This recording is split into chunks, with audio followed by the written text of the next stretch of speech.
So today we're going to talk about how many sessions of shockwave are required for erectile dysfunction, otherwise known as ED.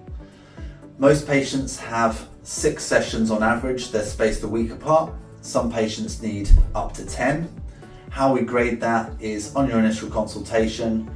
We go through a series of blood tests to make sure you're eligible. We also will get you to do an internationally recognised survey which grades the ED, so the level of dysfunction, and then we'll provide you with a prognosis of how many sessions we think and what the long-term outcomes are.